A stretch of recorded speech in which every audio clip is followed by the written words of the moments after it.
Hello, I'm Chella. I'm from Brooklyn, New York. That's me when I was 3.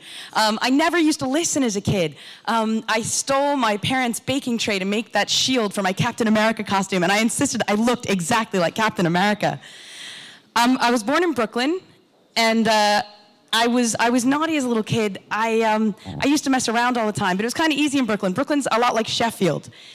And nobody believes me when I say that, but it is. The buildings are really sprawly. Everybody's really helpful and kind in a very straightforward kind of way. Is straightforward a good enough euphemism for what's written behind me? Because I think there's a similar vibe, and I really like it. I do miss it, but being here makes me feel good. I was naughty as a kid. My mom's 1 hour of peace was when she sat me down in front of Sesame Street. And that was when she could get stuff done. I loved Sesame Street. I learned all my letters when I was 18 months old. I could say the alphabet. I learned all my numbers. I loved just sitting there and absorbing it all. I think my love of fonts comes from Sesame Street. My love of numbers made me notice when I was older that my zip code was 11235 as a kid. Sheepshead Bay, Brooklyn is in the Fibonacci zip code. Folks, the Fibonacci sequence is that kind of golden ratio where if you add one number to the next, you'll get the third number and on and on and on. And I'm really glad the sign changed because I don't know anything else about the Fibonacci number but that. But I loved sequences and patterns. I could always spot patterns and trends, and when something was different, I'd notice. And if I saw a similar image over and over again, I could work it out. I learned to read really early because of that. I really decoded letters quite quickly as a kid. And this developed into a skill when I was a little bit older. I could spot trends really easily. I always had the coolest jewelry and bags and patterns on my t-shirts. And my friends were like, "You're such a geek. How are you good at fashion?" And it was just because I noticed the trends before everyone else, and I would just kind of buy it first, and then it would appear. This is 2008, this butterfly, by the way. And I tried to put my interest to good use. I did the 24-hour zine thing. I created a zine in a day. I decided to do it on a menstrual cycle chart that would last 10 years. Because I thought, well, that'll take up 10 pages. I won't have to do anything. I can just write a bunch of numbers in a pattern. That'll work. But I found out loads of other information that I couldn't use in the zine because the 24 hours was up. And I noticed another pattern. Feminine hygiene adverts from the 50s were whack.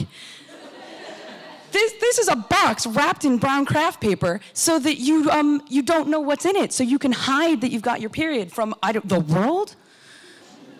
And it just gave off a really negative image. And I noticed that other adverts were giving off worse messages. Women smell, they're dirty, periods are gross, men don't want to know, they're not going to tell you if you smell. What the hell, man?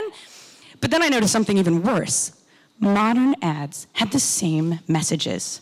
Modern ads were saying the exact same things they said in the 1950s. Feminine hygiene adverts of about 6-7 years ago were saying stuff like, "Hide your tampon, it's so small you can't see it. We've made this box look like something else. And look, you can wear white, stains will never happen if you buy our stuff." Well, I was really, really annoyed with that, so I started another fanzine called Adventures in Menstruating, where I deconstructed that's ISIS, by the way. I deconstructed feminine hygiene adverts. I roped in a bunch of friends. My wife, Sarah, was involved. She did some poetry. We did zine readings, and it started getting pretty popular. I was able to release one a year because there were new adverts every year that I was comparing to the old ones. We even involved our honeymoon. We went on tour. We went to all the lady fests that were on in Europe over 2006 to 2008 and did sketch comedy based on the zine articles. We ended up acting out the adverts. People really, really enjoyed it. New people were contributing all the time. It was loads of fun. It was a taboo topic, but because I was using humor and talking about marketing, people were interested. The fifth issue got a little scary. I got contacted by a woman who was writing a book who wanted to write 2 chapters about the work I was doing, menstrual activism. We had a show, that's Blue Stockings in New York. We were doing comedy. I was like, this is like Viz for girls. So I thought I'd better do some activism. So I came up with the Stains campaign. Wear your stain proudly. That's copyrighted. You can use it, but you have to keep that exact pattern. Wear a stain about your person to reclaim your blood from the femcare advertising. So they can't sell you a product based on your fear if you're not afraid anymore. Why, thank you. But now, over the last 6 years, the zeitgeist has changed. People have been listening. There's a big feminine hygiene protest movement going on, and the advertisers are taking note. They are now stopping with the blue liquid and putting blood on their ads. That's from last month. And they're starting to make fun of their own adverts and sketches. Now, I always think in visuals and charts and graphs, and I've kind of charted how I do projects. And just to show you, this wasn't a one-off. The next project I did went exactly the same way. See, I noticed something about the pub quizzes I was going to.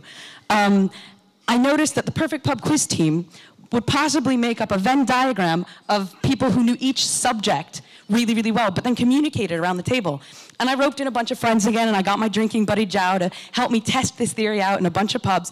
And we ended up actually producing a definitive work and sharing our results in a fanzine and at some comedy performance lectures around Sheffield. We just finished at the Greystones last month. You'll be pleased to note that that theory does prove true, and you can try it out at many of the pubs in Sheffield. But I did that because I noticed patterns. I noticed that pub quizzes were starting to become popular and people were interested in them. I noticed that feminine hygiene adverts were reflecting something about our culture that I wanted to change. But when I see patterns, I never stop seeing them. Venn diagrams are everywhere for me, man. They're like on feminine hygiene packaging, they're like on my debit card. Google Plus blew my mind, right? That's my birthday cake from this year. My wife made that. Sarah did a Venn diagram cake for me. It says, "Happy Birthday Quint." That's my last name. And I did that because I never listen. I never listen when people said, "Don't do that, nobody will like it. That'll never work. That can't be a show. There's no audience for that." I was looking. I looked for patterns, and I looked at how I could make it work. Thank you very much.